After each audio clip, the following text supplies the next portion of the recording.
नमस्कार दोस्तों, स्वागत है आपके अपने YouTube चैनल संस्कृत अड्डा पर।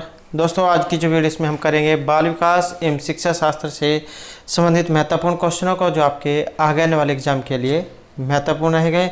चाहे आपका इसमें स्टैट का एग्ज़ाम है या फिर CTET का एग्ज़ाम है, तो आपके सभी एग्ज़ामों के लिए यहाँ पर महत्वपूर्ण है। और अगर आपने हमारी इससे पहले वाली वीडियो नहीं देखी है तो इसे आप आई बटन पर क्लिक करके देख सकते हैं, या फिर हमारे चैनल की जो प्लेलिस्ट है वहाँ पर जाकर आप अभी तक की जितनी भी वीडियो आप देख सकते हैं। तो एग्जाम की दृष्टि से यहाँ पर सभी क्वेश्चन महत्वपूर्ण है। और वीडियो शुरू करने से पहले अगर आपने अभी तक हमारे चैनल को सब्सक्राइब नहीं किया तो सब्सक्राइब कर ले, और साथ में घंटे वाले कोने से दबाकर आप ऑल पे क्लिक जरूर कर लीजिएगा, जिससे आपको हमारे आने वाली वीडियो की नोटिफिकेशन मिलती रहेगी। और दोस्तों, वीडियो को लाइक कमेंट और शेयर जरूर कीजिएगा।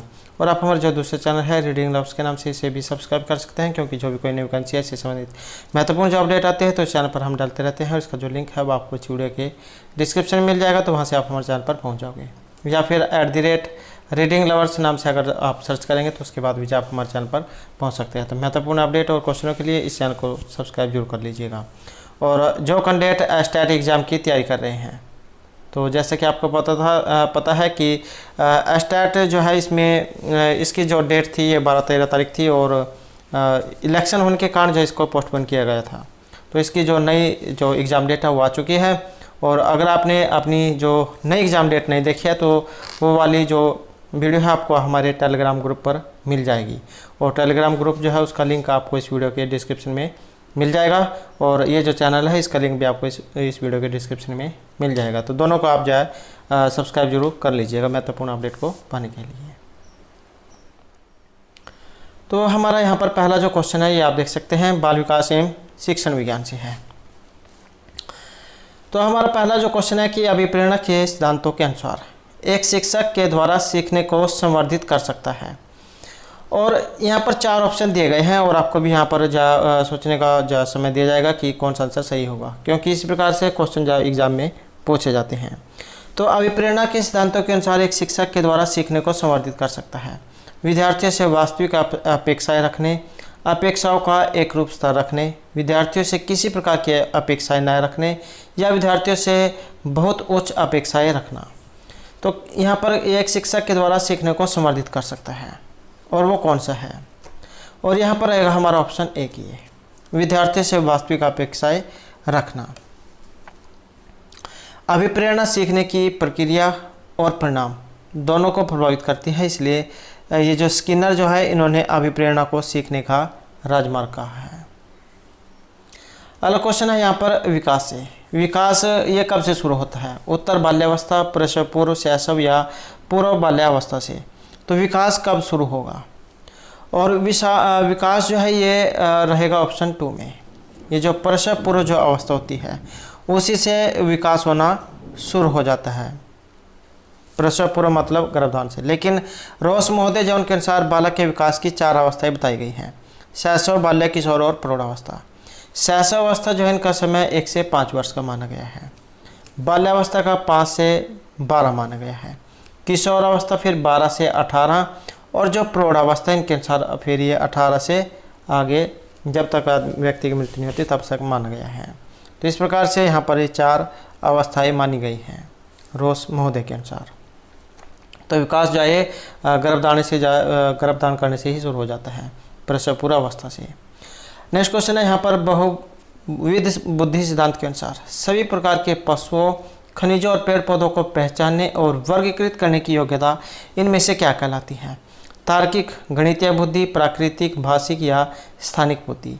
तो बहुविध बुद्धि सिद्धांत के अनुसार, और इसमें जो यहाँ पर रहेगा तो ये है ऑप्शन 2। तो ये जो पशुओं, खनिजों और पेड़ पौधों को जो पहचानने वाली जो बुद्धि जो है ये प्राकृतिक बुद्धि माना गया है। और ये जो हार्वर्ड गार्डनर जो है उनके बहुविध बुद्धि सिद्धांत के अनुसार, तो यहाँ पर एक क्वेश्चन ये भी बन जाता है कि ये जो हार्वर्ड गार्डनर है इनके द्वारा दिया गया सिद्धांत कौन सा है? तो बहुविध बुद्धि का सिद्धांत है इनका। और इनके अनुसार पशुओं, खनिजों, पेड़ पौधों और प्राकृतिक तत्वों को पहचानने और वर्गीकृत करने की योग्यता प्राकृतिक बुद्धि कही गई है। तो ये इस प्रकार के जो यहाँ पर ये जो है ये प्राकृतिक बुद्धि मानी गई है। नेक्स्ट क्वेश्चन है हमारे यहाँ पर अधिकांश व्यक्तियों की बुद्धि औसत होती है। बहुत कम लोग प्रतिभा संपन्न होते हैं और बहुत कम व्यक्ति मंद बुद्धि के होते हैं। तो यह कथन इनमें से किसके प्रतिस्थापित सिद्धांत पर आधारित है? तो सिद्धांत जो है यहाँ पर ये कौन सा है? यह कथन किसके प्रतिस्थापित सिद्धांत पर है? बुद्धि और जातीय विभिन्नताओं, बुद्धि का वितरण, बुद्धि की वृद्धि या बुद्धि और लैंगिक विभिन्नताओं पर। और इसमें जो यहाँ पर रहेगा तो ये है ऑप्शन 2, बुद्धि के वितरण पर।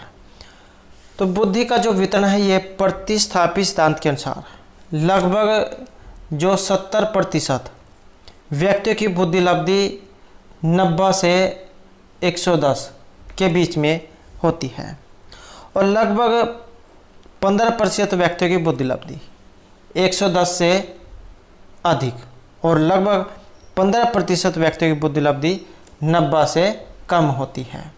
और ये 90 से 110 वाले जो व्यक्ति होते हैं सामान्य बुद्धि वाले माना गया है। ये भी एक बार जो क्वेश्चन है स्टेट का जो एग्जाम था उसमें आया हुआ था, तो ये सामान्य में आते हैं। अगला क्वेश्चन यहाँ पर सहयोगी अधिगम या अधिक उम्र के प्रवीण विद्यार्थी छोटे और कम निपुण विद्यार्थियों की मदद करते हैं। इससे गहन प्रतियोगिता होती है, उच्च नैतिक विकास होता है, समूहों में द्वंद्व होता है या उच्च उपलब्धि और आत्मसम्मान विकसित होता है। तो सहयोगी अधिगम में अधिक उम्र के प्रवीण विद्यार्थी छोटे और कम निपुण विद्यार्थियों की अगर मदद करते हैं तो इससे क्या होता है? और इसमें रहेगा यहाँ पर ऑप्शन 4, ये उच्च उपलब्धि और आत्मसम्मान विकसित होता है। तो शिक्षण अधिगम प्रक्रिया में अधिक उम्र के प्रवीण विद्यार्थियों तथा कम उम्र के अकुशल विद्यार्थियों के सहयोगी अधिगम से उनमें सामाजिकरण के साथ साथ उच्च उपलब्धि और आत्मसम्मान ये विकसित होता है। नेक्स्ट क्वेश्चन हमारे यहाँ पर जब पूर्व का अधिगम नई स्थितियों की सीखने को बिल्कुल भी प्रभावित नहीं करता तो यह क्या कहलाता है? अगर परिवर्तन करता है तो उसे क्या कहा जाता है? अगर परिवर्तन नहीं करता तो उसे क्या कहा जाता है? दोनों प्रकार के क्वेश्चन एग्जाम में आ सकते हैं। अधिगम का शून्य स्थानांतरण, निरपेक्ष सकारात्मक या नकारात्मक स्थानांतरण। तो जब पूर्व का अधिगम नई स्थितियों के सीखने को बिल्कुल प्रभावित नहीं करता और ये है शून्य स्थानांतरण। अगर प्रभावित करेगा तो सकारात्मक हो जाएगा और नहीं करेगा तो ये शून्य रहेगा जब प्रभावित नहीं करेगा। जब पूर्व में की गई अधिगम प्रक्रियाओं से नवीन अधिगम प्रक्रियाएं बिल्कुल भी प्रभावित नहीं होगी, अर्थात पूर्व ज्ञान का संबंध नवीन ज्ञान से नहीं होता है। तो इस प्रकार का जो सीखना है ये अधिगम का शून्य स्थानांतरण माना गया है। नेक्स्ट क्वेश्चन है यहाँ पर चिंतन अनिवार्य रूप से एक समज्ञानात्मक गतिविधि है, मनोगतिक प्रक्रिया है, मनोवैज्ञानिक परिघटना या भावात्मक व्यवहार है। तो चिंतन अनिवार्य रूप से क्या है और ये क्या है? ये रहेगा ऑप्शन 1 में समज्ञानात्मक गतिविधि। तो चिंतन अनिवार्य रूप से क्या है? एक ये समज्ञानात्मक गतिविधि है। नेक्स्ट है यहाँ पर एक बाल केंद्रित कक्षा में बच्चे सामान्यतः सीखते हैं व्यक्तिक और सामूहिक दोनों रूपों में, मुख्य रूप से शिक्षक से, व्यक्तिक से या समूह में। तो एक बाल केंद्रित कक्षा में, तो ये बाल केंद्रित यहाँ पर आपने याद रखना है। और इसका जो यहाँ पर संबंध है ये रहेगा ऑप्शन 1 में व्यक्तिक और सामूहिक दोनों रूपों में। तो ये जो राष्ट्रीय पाठ्यचर्या की जो रूपरेखा 2005 इसने बाल केंद्रित शिक्षा पर बल दिया है और बच्चों को ज्ञान की संरचना करने वाला बताया है। इनके अनुसार एक बाल केंद्रित कक्षा का वातावरण ऐसा होना चाहिए जिसमें बच्चे सामान्यतः व्यक्तिक और सामूहिक दोनों रूप में सीख सके। तो यहाँ पर व्यक्तिक और सामूहिक जो ये माना गया है। नेक्स्ट क्वेश्चन हमारे यहाँ पर जिन पियाजे के अधिगम के समज्ञानात्मक सिद्धांत के अनुसार वह प्रक्रिया जिसके द्वारा समज्ञानात्मक संरचना को संशोधित किया जाता है तो क्या कहलाती है? तो जिन पियाजे के अधिगम के समज्ञानात्मक सिद्धांत के अनुसार। अब यहाँ पर एक क्वेश्चन ये भी बन जाता है जिन पियाजे का कौन सा सिद्धांत है? तो इनका है यहाँ पर ये समज्ञानात्मक सिद्धांत। और इनके अनुसार वह प्रक्रिया जिसके द्वारा समज्ञानात्मक संरचना को संशोधित किया जाता है तो क्या कहलाती है? प्रत्यक्षण, समायोजन, समावेशन या फिर स्कीमा। और इसे क्या कहा गया है? तो ये समावेशन कहा गया है। तो ऑप्शन 3 यहाँ पर रहेगा। नेक्स्ट क्वेश्चन है एक शिक्षिका अपने शिक्षार्थियों की सदैव इस रूप में सहायता करती है कि एक विषय क्षेत्र से प्राप्त ज्ञान को दूसरे विषय क्षेत्र के ज्ञान के साथ जोड़ सके। तो इससे मेरे किसको बढ़ावा मिलता है? ये उसी तरीके का क्वेश्चन है जैसे हमने पहले पढ़ा है। तो यहाँ पर एक विषय क्षेत्र से प्राप्त ज्ञान को दूसरे विषय क्षेत्र के ज्ञान के साथ अगर जोड़ा जाए, पुनः बलन, ज्ञान के सहसंबंध एवं अंतरण, व्यक्तिगत भिन्नता या शिक्षार्थी स्वायत्ता। और इसे क्या कहा गया है? तो इसका जो यहाँ पर रहेगा ये रहेगा ऑप्शन 2 वाला, ज्ञान के सहज संबंध में मंथन। तो एक विषय क्षेत्र से प्राप्त ज्ञान को दूसरे विषय क्षेत्र से प्राप्त ज्ञान को एक दूसरे के साथ जोड़ने से दोनों विषयों के ज्ञान का सहज संबंध और अंतरण होता है। तो यह जो ऑप्शन 2 यहाँ पर माना गया है। अगला क्वेश्चन यहाँ पर सृजनात्मकता मुख्य रूप से किससे संबंधित है, और एक क्वेश्चन जो है सृजनात्मकता जो है इससे जरूर आएगा। तो सृजनात्मकता मुख्य रूप से किससे संबंधित है, मॉडलिंग, अनुकरण, अभिसारी चिंतन या अपसारी चिंतन। और एक ये अभिसारी अपसारी वाला भी क्वेश्चन एक जरूर आता है। अभिसारी का मतलब होता है किसी चीज़ को सिकोड़ना, और अपसारण होता है उसे फैलाना, अपने ज्ञान को बाहर निकालना, प्रसारण करना। जैसे हमारा जो विकास ये नाभि से और बाहर की तरफ शुरू होता है। तो यहाँ पर सृजनात्मकता मुख्य रूप से किससे संबंधित है, और इसका जो यहाँ पर लिया गया ये अपसारी जो चिंतन है इससे लिया गया है। तो सृजनात्मक चिंतन मतलब जो मैट वाले जो बच्चे होते हैं उनसे आप समझ सकते हैं, उनका जो IQ जो होता है वो बहुत तेज़ होता है, सामान्य बालकों से बहुत तेज़। तो वो अपसारी चिंतन यहाँ पर माना गया है, क्योंकि सृजनात्मक बालक जो है नए संबंधों के ज्ञान को इसकी उत्पत्ति में चिंतन की परंपरागत तरीकों से हटकर असाधारण विचार उत्पन्न करने की योग्यता रखते हैं। तो ये 140 बुद्धि लब्धि वाले जो होते हैं मेंटल लेवल उससे ज़्यादा वाले होते हैं। तो इससे सृजनात्मकता का संबंध जाए, अगर एग्जाम में इस प्रकार का क्वेश्चन आ जाए तो अपसारी चिंतन यहाँ पर रहेगा। अगला क्वेश्चन है, एक विद्यार्थी मेडिकल कॉलेज में दाखिला लेने के लिए कठिन परिश्रम करता है ताकि वह प्रवेश परीक्षा में उत्तीर्ण हो सके। विद्यार्थी यहाँ पर किससे अभिप्रेरित है, व्यक्तिक, अनुभविक, आंतरिक या बाह्य से। तो एक विद्यार्थी अगर मेडिकल कॉलेज में दाखिला लेने के लिए कठिन परिश्रम करता है तो उसका संबंध बताना है व्यक्तिक, अनुभविक, आंतरिक या बाह्य से, और उसका जो यहाँ पर संबंध है ये आंतरिक से रहेगा। अगर एक विद्यार्थी मेडिकल कॉलेज में दाखिला लेने के लिए कठिन परिश्रम करता है तो वह प्रवेश परीक्षा में उत्तीर्ण हो सके, यह विद्यार्थी आंतरिक रूप से अभिप्रेरित है कि उसकी इच्छा है कि वो उसमें दाखिला ले। तो इस प्रकार जो है उसकी भावना जो है आंतरिक भावना है।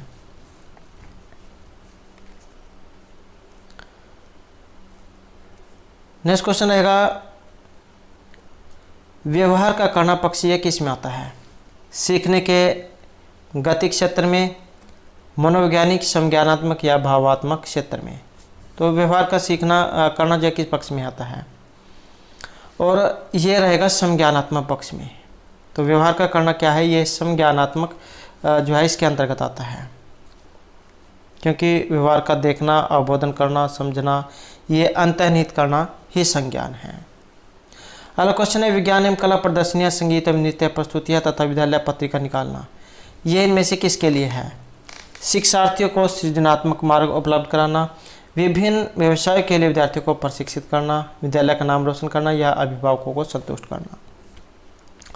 विज्ञान एवं कला प्रदर्शनियाँ, और यह है ऑप्शन 1 में। तो विज्ञान एवं कला प्रदर्शनियाँ, संगीत एवं नृत्य प्रस्तुतियाँ, विद्यालय पत्रिका निकालना, तो ये सभी कार्य जो होते हैं एक सृजनात्मक व्यक्ति जो होते हैं उनके होते हैं। तो शिक्षार्थियों को सृजनात्मक मार्ग उपलब्ध कराने के लिए, तो ऑप्शन 1 जो है यहाँ पर इसमें रहेगा।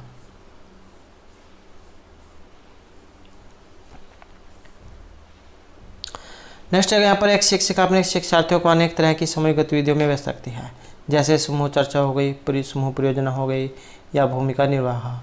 यह सीखने के किस आयाम को उजागर करता है, सामाजिक गतिविधि के रूप में अधिगम, मनोरंजन द्वारा अधिगम, भाषा निर्देशित अधिगम या प्रतियोगिता आधारित अधिगम। तो एक शिक्षिका अगर अपने शिक्षार्थियों को अनेक तरह की समूह गतिविधियों में लगाए रखती है, तो इसका जो यहाँ पर रहेगा ये ऑप्शन 1 वाला रहेगा, सामाजिक गतिविधि के रूप में अधिगम।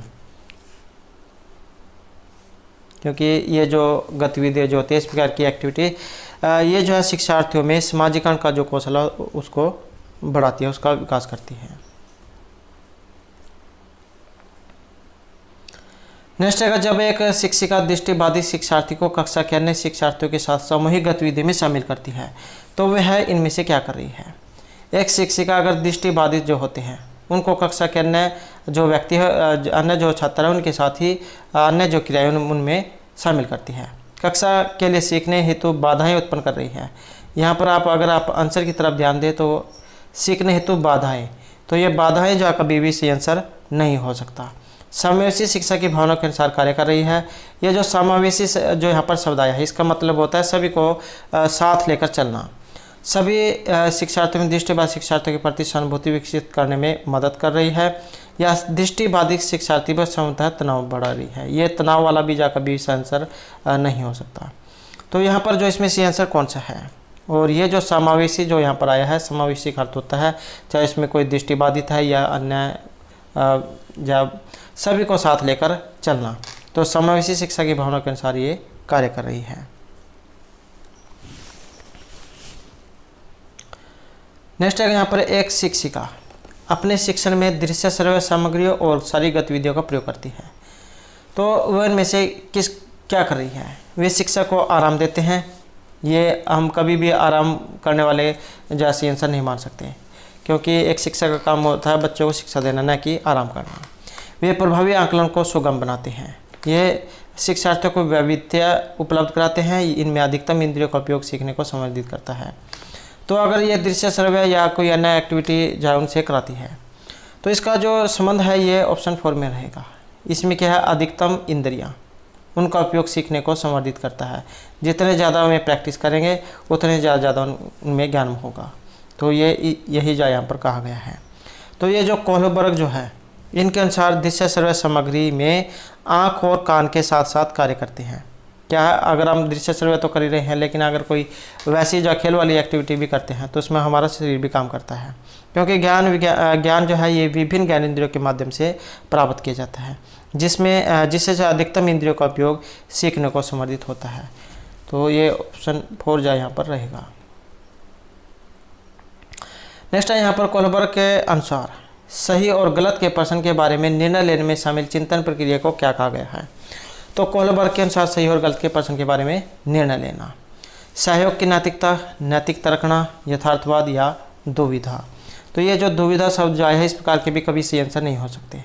तो सहयोग की नैतिकता, तर्कना या यथार्थवाद, और ये यथार्थवाद वाले भी कभी सही नहीं हो सकते। अब जो यहाँ पर 1 और 2, तो यहाँ पर ये सही और गलत प्रश्न के बारे में निर्णय लेने में शामिल चिंतन प्रक्रिया, और इसे कहा गया है तर्कना। तर्क करना मतलब सोचना, विचार करना। तो सही और गलत के अगर आपके सामने कोई समस्या आ जाती है तो उस पर आप विचार करते हैं, तर्क करते हैं कि किस प्रकार ये सही होगा। तो ये नैतिक तर्कना यहाँ पर इसमें रहेगा। नेक्स्ट क्वेश्चन है यहाँ पर एक विद्यार्थी अपने समकक्ष व्यक्तियों के समूह के प्रति आक्रामक व्यवहार करता है और विद्यालय के मानदंडों को भी नहीं मानता। तो इस विद्यार्थी को सहायता की आवश्यकता होती है। भावात्मक, उच्च स्तरीय चिंतन कौशल, संज्ञानात्मक क्षेत्र या मनोगत्यात्मक क्षेत्र की। एक विद्यार्थी अगर अपने समकक्ष व्यक्तियों के समूह के प्रति आक्रामक व्यवहार करता है जो उनके समान कक्षा वाले हैं, तो इसमें किसकी आवश्यकता है? और इसमें रहेगी ये भावात्मक क्षेत्र की। तो ये ऑप्शन 1 जाए रहेगा। अगला क्वेश्चन है शिक्षकों को यह सलाह दी जाती है कि वे अपने शिक्षार्थियों को सामूहिक गतिविधियों में शामिल करें, क्योंकि सीखने को सुगम बनाने के अतिरिक्त ये किसमें भी सहायता करती है। तो शिक्षकों को यह सलाह दी जाती है कि वे अपने शिक्षार्थियों को सामूहिक गतिविधियों में शामिल करें। दो चिंता में, समाजीकरण, मूल्य द्वंद्व या फिर आक्रामकता में। और इसमें जो हमारा रहेगा तो ये ऑप्शन 2 वाला है, समाजीकरण में। तो शिक्षक जो होते हैं उनको यह सलाह दी जाती है कि वे अपने शिक्षार्थियों को सामूहिक गतिविधियों में शामिल करें, क्योंकि सीखने को सुगम बनाने के अतिरिक्त ये समाजीकरण में भी सहायता करती हैं।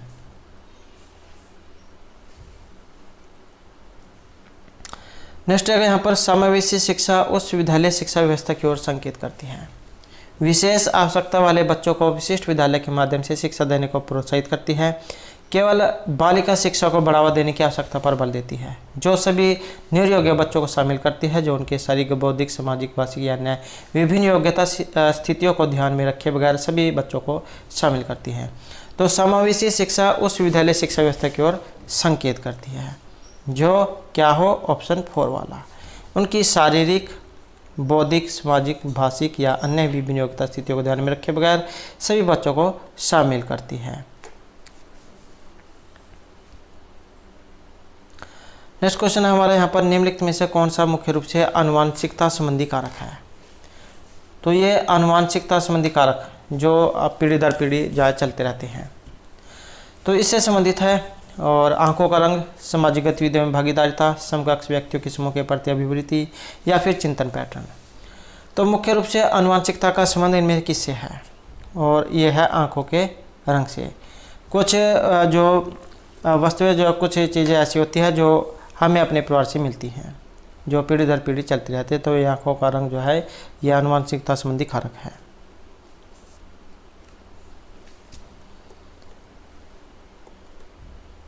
नेक्स्ट है यहाँ पर शिक्षकों को अपने विद्यार्थियों की त्रुटियों का अध्ययन करना चाहिए, क्योंकि वे प्राय किसकी ओर संकेत करती हैं। योग्यता के अनुसार समूह बनाने हेतु दिशा निर्देश, भिन्न प्रकार की पाठ्यचर्या की आवश्यकता, उनके ज्ञान की सीमा या आवश्यक उपचारात्मक युक्तियाँ। तो शिक्षकों को अपने विद्यार्थियों की त्रुटियों का अध्ययन करना चाहिए। तो वे किसकी ओर संकेत करती हैं, और वे करती हैं उपचार की ओर। तो पहले तो जो कोई भी अगर बच्चे में कोई कठिनाई आ रही है, उसको जानने का प्रयास किया जाएगा, फिर जब उसके बारे में पता लग जाएगा तो उसके बारे में उसका उपचार किया जाएगा। तो ये आवश्यक उपचारात्मक युक्तियाँ यहाँ पर माना गया है। पहले त्रुटियों का अध्ययन करना और उसके बाद उनका उपचार करना। नेक्स्ट क्वेश्चन है यहाँ पर, सीमा हर पाठ को बहुत जल्दी सीख लेती है, लेकिन लीना सीखने में ज़्यादा समय लेती है। यह विकास के किस सिद्धांत को दिखाता है? सीमा अगर पाठ को जल्दी सीख लेती है और लीना देर से सीखती है। व्यक्तिगत भिन्नता को, अंतः संबंध, निरंतरता या सामान्य से विशिष्ट की ओर, किस सिद्धांत को? तो ये जो यहाँ पर लक्षण जो है ये व्यक्तिगत भिन्नता के होते हैं। आपने कक्षा में भी देखा होगा, जो विद्यार्थी जो होते हैं कुछ ज़्यादा तेज़ पढ़ने वाले होते हैं, कुछ व्यक्ति ऐसे होते हैं जो अपने जो भी होमवर्क या काम दिया जाता है उसे जल्दी जल्दी कर लेते हैं, और कुछ उसको करने में समय लेते हैं। तो ये व्यक्तिगत भिन्नता होती है। तो ये व्यक्तिगत भिन्नता जो उसी का लक्षण है यहाँ पर, कि सीमा किसी भी काम को जल्दी सीख लेती है लेकिन लीना सीखने में समय लगाती है।